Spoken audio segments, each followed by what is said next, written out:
Et si la personne que vous détestiez le plus devenait celle qui vous sauve la vie? Voici l'histoire vraie et bouleversante d'un médecin noir qui a arraché une femme blanche raciste à la mort. Son réveil va vous choquer. Si vous aimez les histoires fortes, pleines de leçons de vie, abonnez-vous maintenant pour ne rien rater. La nuit était lourde, saturée d'orage. Le ciel semblait prêt à se déchirer, et la pluie s'abattait sur la route déserte comme des milliers de lames brillantes. Au volant de sa berline luxueuse, Élise Morel, une femme blanche d'une cinquantaine d'années, fronçait les sourcils. Elle détestait ces routes de campagne. Trop sombres, trop solitaires, trop dangereuses. Elle venait de quitter un dîner mondain où, comme toujours, elle s'était laissée aller à ses discours acerbes. Ces gens-là prennent tout et ne donnent rien, avait-elle lancé avec un mépris affiché, provoquant quelques rires gênés et des regards détournés. Mais Élise ne s'en souciait pas.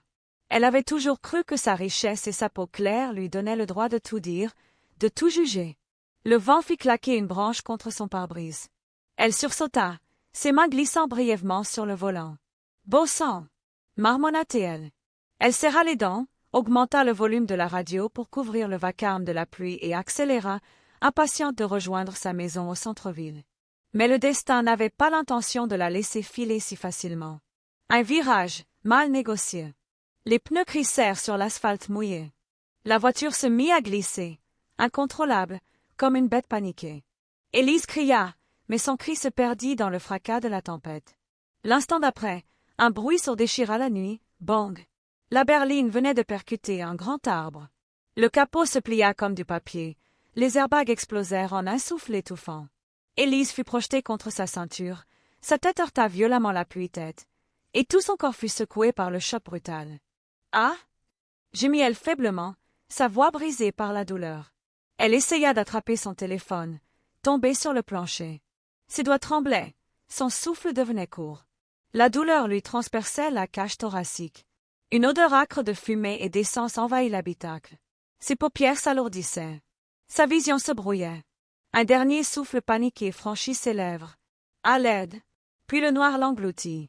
Sur la route battue par la pluie, la voiture accidentée gisait, phare gauche brisé, moteur encore fumant. La tempête rugissait, indifférente à la vie suspendue à l'intérieur. La pluie martelait encore la route quand une lumière surgit au loin. Des phares découpaient la nuit, avançant lentement, comme hésitant sur ce chemin glissant. Au volant de sa vieille Toyota grise, Dr. Samuel Ndiaye, jeune médecin noir d'une trentaine d'années, rentrait d'une garde de 24 heures à l'hôpital régional. Ses paupières lourdes trahissaient la fatigue, mais son esprit restait alerte. Il savait que sur cette route isolée, un seul instant d'inattention pouvait être fatal. Soudain, il aperçut l'ombre d'une voiture immobile sur le bas-côté. Les feux arrière clignotaient faiblement dans la pluie battante. Son cœur se serra. « Seigneur » murmura-t-il, en freinant. Il s'arrêta à quelques mètres, alluma ses warnings et sortit de sa voiture. La pluie glaciale le fouetta aussitôt, trempant sa chemise. À travers les gouttes, il distingua le véhicule accidenté, une berline luxueuse, pare-choc écrasé contre un arbre. Sans hésiter, il courut vers la portière côté conducteur. À l'intérieur, il vit une femme inconsciente, la tête penchée sur le côté, du sang coulant lentement de son front. Son souffle était faible, saccadé, presque imperceptible. L'adrénaline balaya sa fatigue. Le médecin prit le pouls. Elle respire encore, vite. Il tira de sa voiture sa trousse d'urgence, toujours prête, et revint en hâte. Mais la portière était bloquée, tordue par l'impact. Il frappa contre la vitre de son coude sans succès, puis attrapa une pierre et frappa encore. Le verre explosa en une pluie de fragments. Samuel glissa son bras à travers l'ouverture et déverrouilla la portière. Avec précaution, il dégagea la ceinture de sécurité qui retenait la femme. « Tenez bon, vous n'allez pas mourir ici. Pas ce soir, » dit-il d'une voix ferme, comme s'il parlait à une patiente consciente. Il appuya un pansement compressif sur sa blessure à la tête, vérifia rapidement son thorax, puis posa une minerve improvisée pour limiter les dégâts. Ses gestes étaient rapides mais précis, fruit de longues nuits passées à sauver des vies dans l'urgence. Sous la pluie battante, Samuel réussit à la tirer hors de la carcasse. Il l'allongea sur le sol humide, protégeant son visage avec sa veste. Pendant qu'il appelait les secours, ses mains ne cessaient de vérifier son pouls, son souffle, ses réactions. À cet instant précis, il n'y avait ni couleur de peau, ni classe sociale, ni haine. Seulement une vie fragile entre ses mains. Et Samuel, médecin avant tout, était prêt à la défendre contre la mort elle-même. Les sirènes d'ambulance finirent par déchirer le vacarme de la pluie. 2 véhicules s'arrêtèrent en trombe, et des secouristes jaillirent avec leur matériel. « Ici !» cria Samuel, agenouillé auprès de la blessée. Ils se précipitèrent vers lui, déposant un brancard sur le sol boueux. L'un d'eux, surpris de voir un homme en blouse encore taché de sang d'un autre patient, lança. « Vous êtes médecin? »« Oui. »« Traumatisme crânien, probable fracture des côtes. Pouls instable. Elle a besoin d'oxygène immédiatement. » Les paramédicaux échangèrent un regard. Ces mots sonnaient justes, précis. L'un lui passa un masque à oxygène, et Samuel le plaça d'un geste sur le visage d'Élise. Ils la hissèrent sur le brancard, puis dans l'ambulance. « Docteur, vous venez ?» demanda un secouriste. Samuel hésita une fraction de seconde. Il était épuisé, trempé, mais son instinct de médecin refusa de l'abandonner. « Oui, je monte. » À l'intérieur, il s'assit près d'elle. La pluie battait contre les parois métalliques, mais tout son univers se réduisait à ce souffle fragile sous le masque, à ce cœur qui battait faiblement contre les électrodes. Élise, inconsciente, luttait sans le savoir entre la vie et la mort. Chaque secousse de la route faisait grimacer son corps meurtri. Samuel lui tenait la main, surveillant ses constantes. « Tenez bon, » murmura-t-il. « Vous n'avez pas le droit de partir maintenant. » À l'hôpital, les portes de l'ambulance s'ouvrirent dans un chaos de lumière blanche. On l'emmena en salle d'urgence. L'équipe médicale se mit en action. Samuel, encore trempé, ne quitta pas la salle.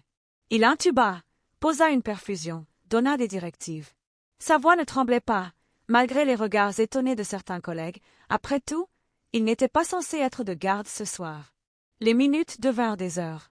Chaque battement cardiaque d'Élise semblait être arraché à la mort par ses mains. Puis enfin, vers l'aube, le moniteur afficha des signes stables.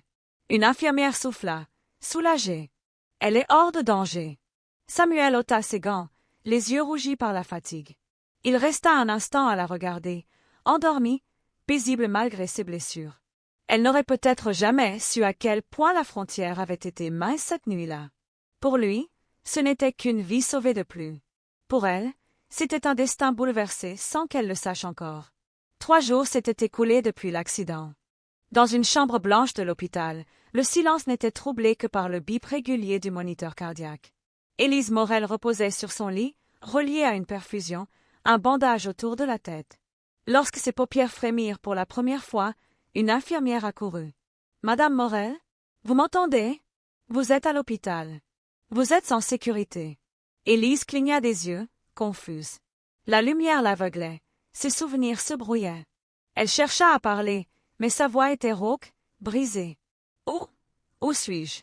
Que s'est-il passé? » « Vous avez eu un accident de voiture, » répondit doucement l'infirmière. « Mais grâce à l'intervention rapide d'un médecin, vous êtes vivante. Vous lui devez beaucoup. »« Un médecin ?» Un nom résonna dans la chambre, prononcé par une autre infirmière qui venait d'entrer. « C'est le docteur Ndiaye qui vous a sauvé. Sans lui, vous ne seriez peut-être plus là. » Élise, encore faible, fronça les sourcils. Ses yeux cherchèrent autour d'elle, comme pour vérifier si on se moquait d'elle. « Qui a dit? » « Le docteur. Samuel Ndiaye. Il a tout fait pour vous maintenir en vie, même avant l'arrivée de l'ambulance. » Un silence lourd s'abattit. Élise sentit un frisson de colère lui parcourir le corps. Son visage se crispa, ses lèvres tremblèrent. « Aïe! Noir ?» murmura-t-elle, presque comme si le mot la brûlait. L'infirmière recula légèrement, mal à l'aise. « Oui, madame.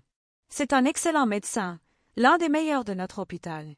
Vous devriez être reconnaissante. » Mais la gratitude n'effleura même pas Élise.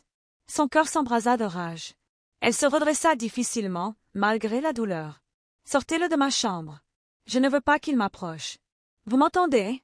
Je ne veux pas de ses mains sur moi. » La porte s'ouvrit à ce moment précis.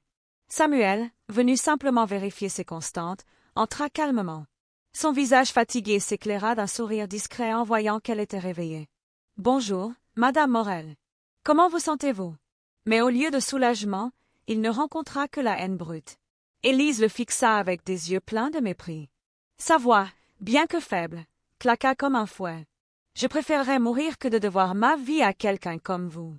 La pièce devint glaciale. L'infirmière détourna le regard, honteuse. Samuel resta immobile, son sourire s'effaçant lentement. Ses yeux, pourtant, ne trahissaient ni colère ni haine.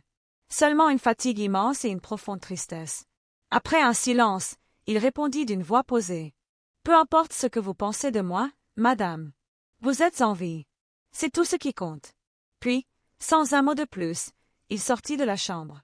Dans son lit, Élise, respirant difficilement, serra les poings. Plutôt que de sentir la gratitude, elle n'éprouvait qu'un sentiment amer, presque insupportable, celui d'être redevable à l'homme qu'elle méprisait le plus. La colère d'Élise Morel ne passa pas inaperçue. Dans les couloirs, son cri « Je préférerais mourir que de devoir ma vie à quelqu'un comme vous » résonna comme une gifle. Infirmières, internes, brancardiers, tous s'étaient figés un instant, interloqués par ces paroles. Le lendemain matin, le chef de service, le professeur Lambert, entra dans sa chambre. C'était un homme sévère, respecté, qui n'aimait pas les scandales inutiles. « Madame Morel, dit-il d'un ton froid, j'ai appris ce qui s'est passé hier. Vous avez insulté le docteur. » Ndiaye devant toute une équipe. Élise détourna le regard, hautaine malgré sa faiblesse. « Je ne veux pas qu'il me touche, ni qu'il me soigne. Trouvez-moi un autre médecin. »« Ce n'est pas ainsi que cela fonctionne, » répliqua Lambert. « Ici, nous soignons tous les patients, sans distinction. Et je vous rappelle que sans lui, vous seriez probablement morte avant même d'arriver aux urgences. » Un silence tendu suivit. Élise se mordit les lèvres, furieuse. Mais son orgueil l'empêchait de céder. « Peut-être, mais je refuse qu'on me rappelle chaque seconde que ma vie dépend d'un noir. » Lambert soupira profondément, choqué par tant d'aveuglement. « Votre ingratitude est indécente, madame. Cet homme vous a sauvé la vie au péril de la sienne. Sous la pluie, dans le froid, il vous a sorti d'une carcasse fumante. Et vous osez parler de honte? » Dans le couloir, Samuel écoutait malgré lui. Il aurait pu entrer et défendre son honneur, mais il resta en retrait. Ses mains croisées derrière son dos, il fixait le sol. Quand Lambert sortit de la chambre, il lui posa une main sur l'épaule. « Samuel, tu ne mérites pas ça. » Le jeune médecin esquissa un faible sourire. « Ce n'est pas la première fois que j'entends ce genre de mots, professeur. Et ce ne sera pas la dernière. »« Tu devrais porter plainte, » répliqua Lambert. Samuel secoua la tête. « Non. Mon travail, c'est de sauver des vies. Je ne vais pas abaisser ce métier à un combat d'ego. Elle a le droit de me haïr, mais moi, j'ai choisi de soigner, pas de juger. » Ces paroles résonnèrent avec une force tranquille. Les infirmières, témoins de cette scène, échangèrent des regards bouleversés. Elles savaient désormais qui était vraiment grand dans cette histoire, ce médecin digne et silencieux. Pendant ce temps, Élise, seule dans sa chambre, serrait ses draps entre ses doigts. Elle sentait le poids de son humiliation l'écraser. Chaque battement de son cœur lui rappelait cette vérité insupportable. Elle respirait grâce à celui qu'elle méprisait. Une semaine plus tard, Élise Morel sortait de l'hôpital. Ses blessures étaient presque guéries, mais son âme, elle, restait enchaînée à ses rancunes. Les infirmières lui souhaitèrent un rétablissement rapide. Elle répondit par un simple signe de tête, le visage fermé. Dans le hall principal, une foule de journalistes attendait. L'histoire d'une femme sauvée miraculeusement après un accident avait attiré l'attention. Certains savaient que c'était le docteur Samuel Ndiaye qui avait orchestré le sauvetage. Les caméras se braquèrent sur lui. « Docteur, un mot pour la presse? Comment vous sentez-vous après cet acte héroïque ?» Samuel, droit dans sa blouse blanche, secoua doucement la tête. « Je ne suis pas un héros. J'ai simplement fait mon travail. » Les journalistes insistèrent, mais il resta ferme, refusant toute mise en avant. Pas une fois il ne mentionna le mépris qu'il avait subi. Pas une plainte, pas une rancune. Son silence était plus fort que 1000 discours. Élise, qui passait à ce moment-là, croisa son regard. Pendant une fraction de seconde, elle crut y lire une invitation à réfléchir, une chance de tendre la main. Mais son orgueil prit le dessus. Elle détourna la tête, serrant son sac contre elle, comme si chaque pas à côté de lui était une humiliation. Dans la ville, les rumeurs se répandirent. Tout le monde savait qu'elle vivait grâce à l'homme qu'elle refusait de remercier. Les langues chuchotaient. Elle a été sauvée par celui qu'elle méprise. Quelle ironie! Le soir, Samuel rentra chez lui. Il s'assit seul, ôta sa blouse, et contempla un ciel redevenu clair après la tempête. Dans son cœur, il n'y avait ni colère ni amertume. Seulement une certitude, il avait choisi la voie la plus difficile mais la plus noble. Sauver des vies, même celles de ceux qui le haïssaient. Pendant ce temps, Élise, dans le confort de sa maison luxueuse, fixait son reflet dans le miroir. Les cicatrices sur son visage n'étaient rien comparées à celles qui marquaient son âme. Car elle le savait, au fond d'elle, son pire cauchemar n'était pas d'avoir failli mourir, mais de devoir sa survie à celui qu'elle refusait de voir comme un égal. La vie avait tranché. Le médecin avait triomphé par sa dignité silencieuse. La patiente, elle, restait prisonnière de son propre poison.